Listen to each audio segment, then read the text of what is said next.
Hi guys, this is Jonathan Lambert with the Mathematics Development and Support Service at the National College of Ireland. And this short video, another video in our series of videos dealing with coordinate geometry of the line, is going to concentrate on a small derivation, okay, or maybe the rationale behind where the equation of the line formula comes from.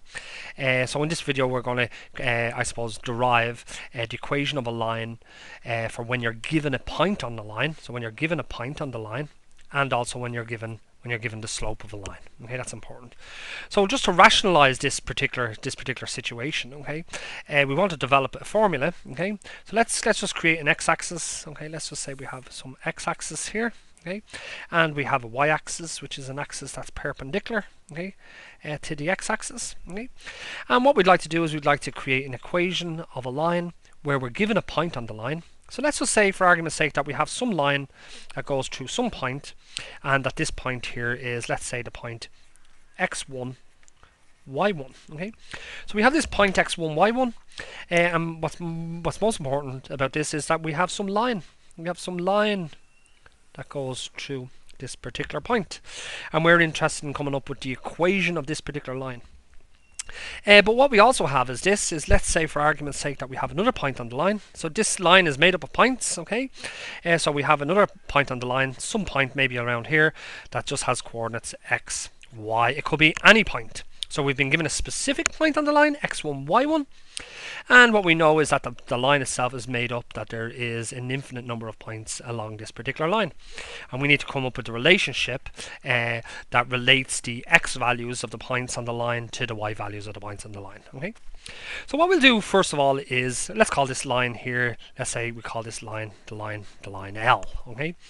So what we'll do first of all is let's I suppose drop a vertical here from this point, this generic point x, y. So let's just drop a vertical down here. Okay.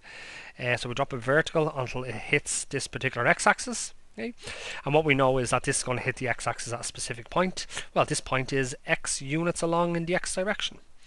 And also let's draw a horizontal across from this particular point here. Okay, so we have a horizontal across here from this particular point. Okay. And the important thing here is that this is going to hit this particular point here, x, I suppose, so y1 units in the vertical direction. Okay. So if we want to create an equation of a line given a point and a slope, okay, well, what we need to have is we need to have the slope of the line. Okay. So from this particular diagram here, we can actually see that the generic slope of the line, we know the slope formula. Okay, the slope given 2 points is y2 minus y1 over x2 minus x1. Okay, that's the slope of a line given 2 points on the line. 2 points. Okay, given 2 points on the line. Now we only have one definite point, okay, but xy represents any other point on the line. So in this particular case here, I suppose the slope is it's the vertical rise relative to the horizontal run, let's say, along here. So it's the vertical change, the change in the vertical relative to the change in the horizontal, okay, which is known as the rise relative to the run. Okay, so this particular the change here, okay, with respect to this particular line, if x1, y1 is on the line, well, this change here is, well, this point here is of height y, this point here is of height y1, so this particular distance here, okay, this distance here must be y minus y1. Okay, y1, don't forget, being this particular distance. This particular distance here is y1. Okay, and the overall distance here, okay, is y. So this distance in here must be y minus y1, because actually y minus y1 plus y1 gives us y. You can see that.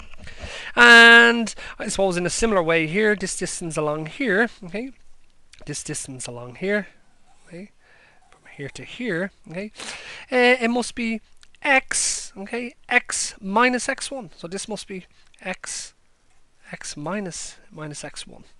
Simply because the distance from here to here,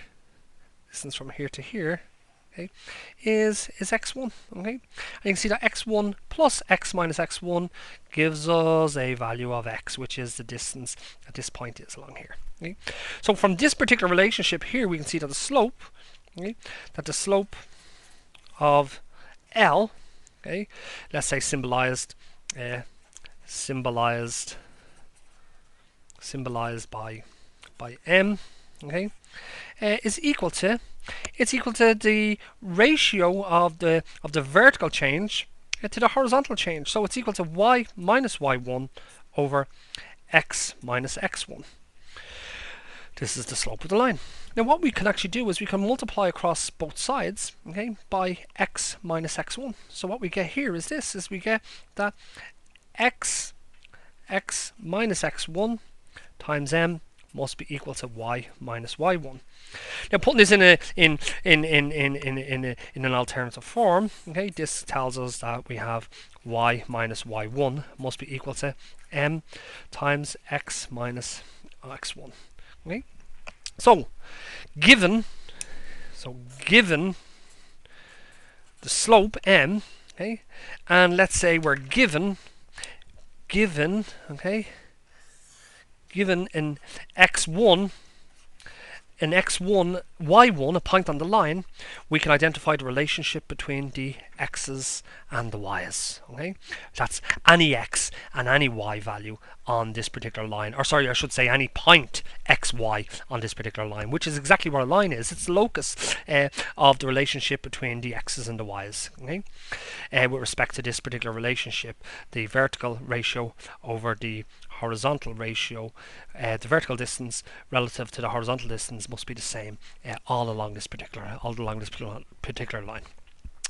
Okay guys, once again this was Jonathan Lambert with the Mathematics Development and Support Service at the National College of Ireland, and I hope that this video, which was the rationale behind where this particular formula comes from, okay, this formula, an equation of a line given a point and a slope on the line, okay, I hope that this video was in some way intuitive, and more importantly I hope that was helpful for you, and thanks for watching. Okay, bye bye.